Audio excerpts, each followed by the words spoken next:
I'm not Steven. I got my current phone number in 2010, and immediately learned that it previously belonged to someone named Steven.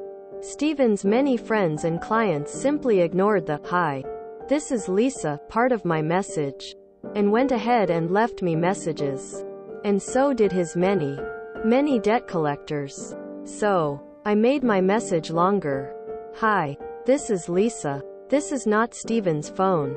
I do not know Steven. I'm just the poor sucker who got his old phone number. Do not leave a message unless it's for Lisa." Didn't work. I tracked down Steven's mailing address, because his phone number was still listed as mine, and sent him a message saying he needed change his number everywhere he had it listed online. He wrote back, apologizing, but his businesses remained listed on Google Maps with my phone number. Cue the MC. One of Steven's many businesses was a cleaning service. People kept calling for appointments, and I kept telling them they had the wrong number. They'd just keep calling back and insisting they wanted to book a cleaning. So I started scheduling them for cleaning service appointments that didn't exist. Then I'd block that number, so I didn't get the inevitable string of calls asking where the cleaner was. Slowly, many bad reviews started popping up on Steven's business page. I stopped getting calls for the cleaning service, and the number was corrected. 12 years later, I still get calls and texts for Steven. My favorite was a text from a friend who wanted the name of a good steakhouse. I texted back that Steven changed his number over a decade ago, and that I'm vegan, so I really couldn't help him with that. I've had my phone number since 2005 and everything was fine until 2015 or so, when I started getting a handful of calls or automated texts for someone named Candy each year. My working theory is that she has a similar number and gives out mine when she doesn't want someone to actually contact her. I've learned a lot about Candy over the years. She needs to update her voting address. Had a hysterectomy a couple of years ago and appears to have filed bankruptcy shortly after. I had a 9-month or so stretch after the collections calls where I heard nothing about Candy, but just recently learned that she bought a new Chevy Equinox and is considering Botox. I'm so glad things are looking up for you, Candy. But please stop giving my number out. Growing up, our landline number was 1 digit different to the popular Old Mill restaurant. People mis-dialed regularly and some mis-dialed repeatedly. Easy done on the rotary dial phones of the early 70s, I suppose. It was a long not summer and our parents were both at work. I'm not sure how many budding romances my sister and I scuppered by taking bookings. Oops. I keep getting calls for the person who had this number before me. I can't find her though. Walmart, DoorDash, some random guy she met at a truck stop, and even her own mother have called me asking for her.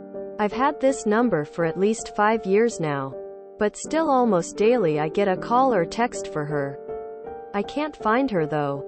I wish I could pull something like this. It needs to stop. Edit. Oh, and her children's schools and doctors call me too. I used to get calls for a Shanique. She owed money to everyone, from the gas company to Blockbuster Video. The final straw was when her son's school called because he was running a fever and needed to be picked up. They called me multiple times that day, despite me telling them that I was not the boy's mother and they had the wrong number.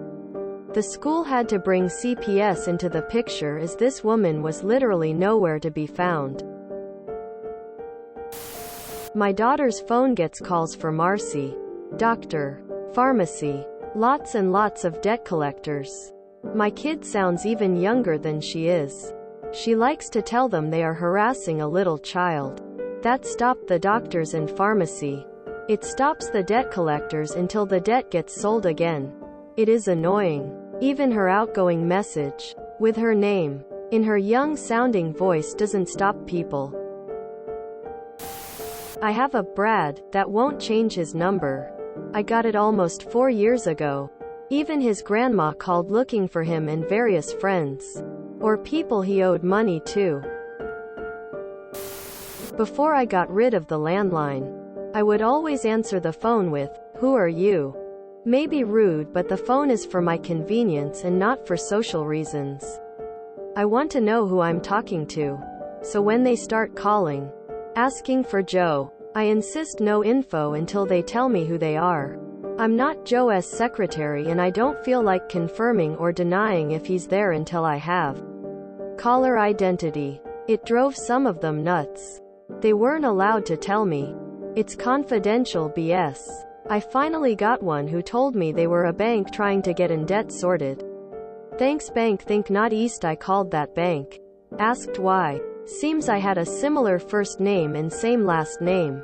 Therefore I must be Joe or no Joe equals logic. SMH. I threatened legal action. Blissful silence ever since. Steven, so glad to hear from you. We've been trying to reach you about your car warranty. We are currently receiving calls for a Brittany. No one here is named Brittany. My family has had this number for 30 plus years. There isn't a Brittany. There never was a Brittany. And henceforth I will never name anything Brittany for the rest of my life. Initially we were nice and called them back to tell them they had a wrong number. To no avail. Lanaya, she changed her number without telling her creditors, her friends and even her dad. On top of it, people kept leaving messages pronouncing it like, Linnea. Lin-E-A. So I got some texts and responded back with, if you're looking for Linnea. She has changed her number. They then called me to make fun of me for spelling her name wrong. I said, you're making fun of me and then you wonder why she didn't tell you she changed her number. And blocked. This happened to my roommate and I.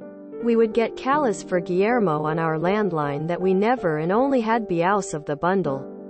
Then one day, Guillermo actually walked into the AutoZone and gave my roommate our now number. Roommate looked him dead the eyes and told him change his number because we keep getting calls for him. The last landline number I had previously was used by a woman named Carrie. I got to hear from all her debt collectors too. Damn. She kept that leased car way too long. Not to mention paying down that credit card.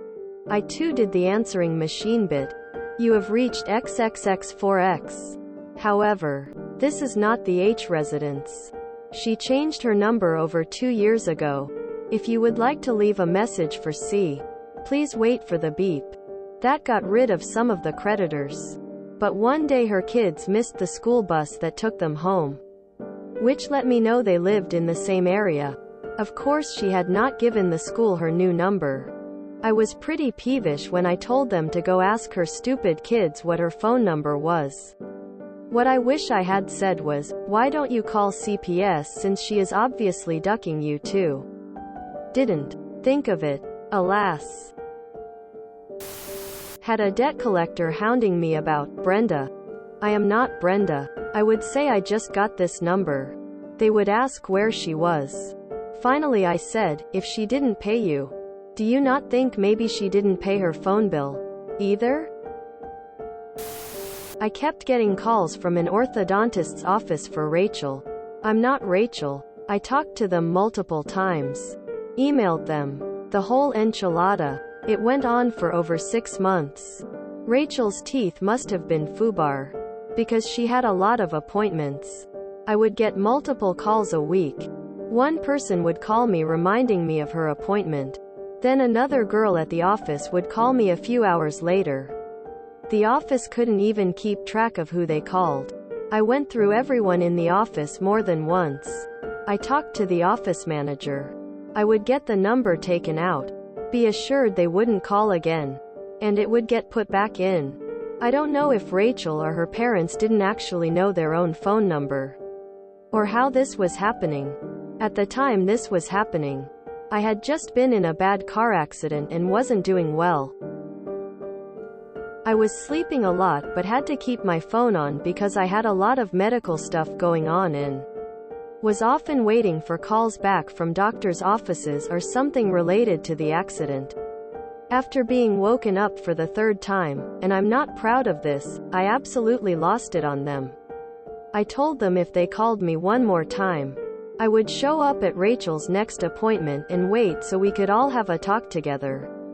Since they were so happy to give me her appointment time and location knowing I wasn't her.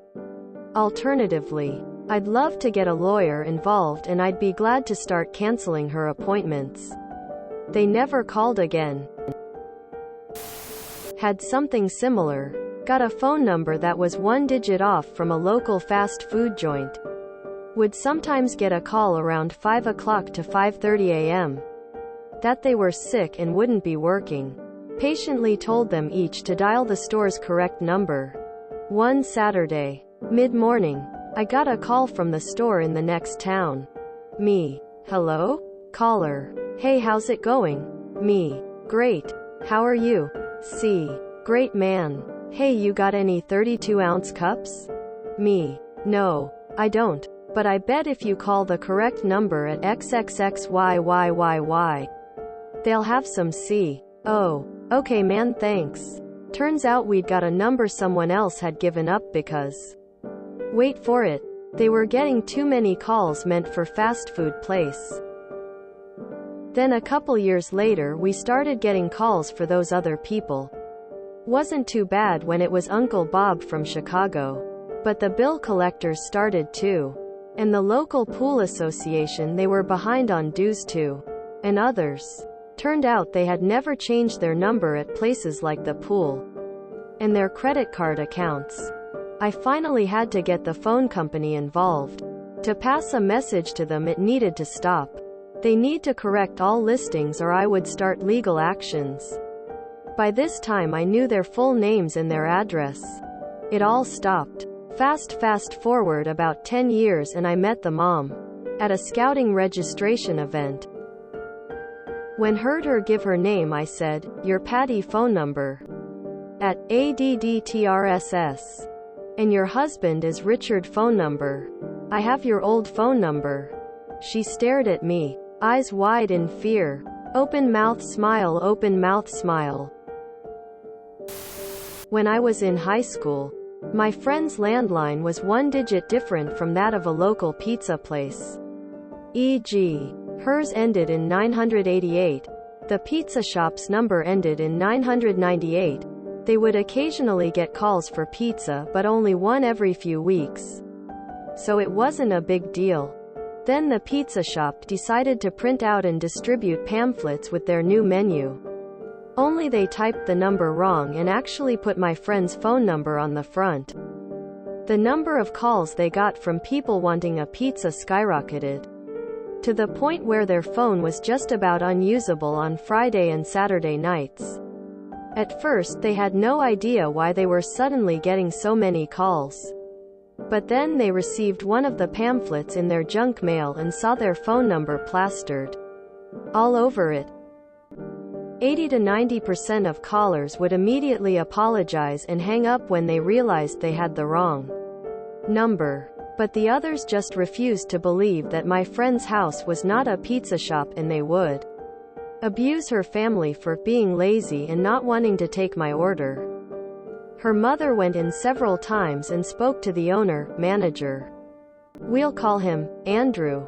And said they needed to reprint the pamphlets with the correct number and a correction saying not to call their number. But the manager kept refusing because it would be too expensive to print them out and deliver them again, and most people know the real number anyway, and just give people the right number when they call. The fact my friend's family kept getting abused when they said they weren't the pizza shop didn't interest him.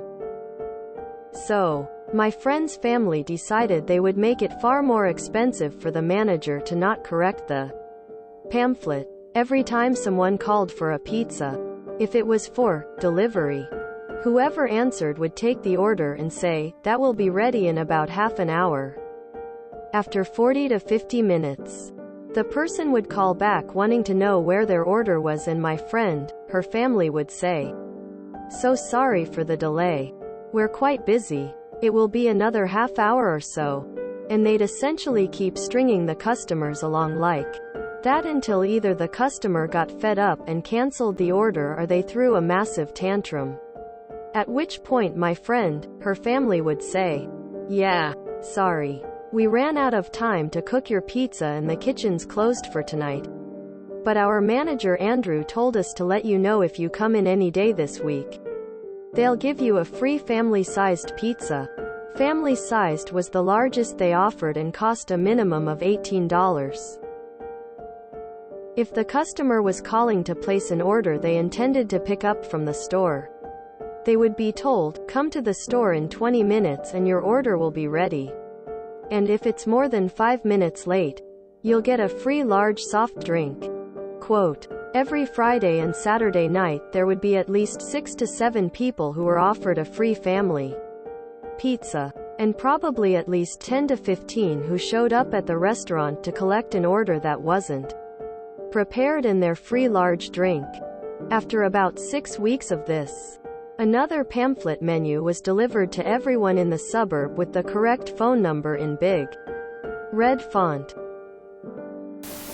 We bought a restaurant and decided to keep the old phone number so we could tell people they'd moved and see if they'd like to try the new place.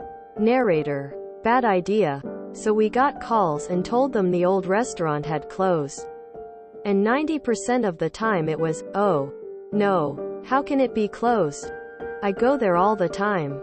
Quote. And some of these people went on to say, "What happened to the previous owner? Well, what really happened was they wanted to retire. But that wasn't interesting enough. So the exchange became this." Caller: "What did you do with the old man?" Us: "Baking accident. 2 people killed. So sorry. So would you like to order something?"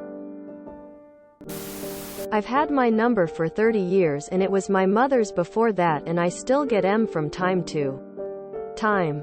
Worst was doctor's appointments for not me. I tried for a while. I'd call the doc back and let M know they had the wrong number.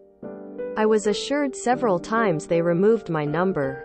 It wasn't until the automated messages where I could easily cancel the appointments that it was fixed. I felt a little guilty, but by then I was tired of the calls and texts. Be grateful our landline number used to belong to a prostitute, and my wife used to get some really interesting propositions from creepy guys. "Do you do anal? Can I get a discount if I bring a buddy? Could you do a gangbang party for me and my friends?" She was less than impressed when I suggested she could make some extra cash while looking for a new job. I'm sure she'd have preferred Steven's number instead. Tears of joy. Why is this such a prevalent trend? I've been getting calls for an Anthony for over a decade. Worse, he still tries to use my number to do things like verify his PayPal or recover his email, things that are not exactly safe for someone else to have access to. I ignored those OFC, but it did mean I know what his email is. I have spoken to people trying to sue him. He was a witness to an accident and left my number. I have spoken to delivery men, his chiropractor, his dentist. I think his sister cussed me out once. It was very funny. I was very polite about it for the first 6 years or so. I think. At this point my response is usually along the lines of, "I'm sorry. Anthony, last name, is an incompetent numpty. Good luck reaching him." And then I go and tell his email to a newsletter subscription. If I am getting his wrong calls, he's getting absurd newsletters. I never switched my number because I was one of the primary phone contact for my granny's nurses for years. She passed a bit ago. It might finally be time to rid myself of the curse of Anthony. If you enjoyed this video, please check out our playlists full of similar content. Epicaricast is like doom scrolling for your ears. Please like, share, and subscribe.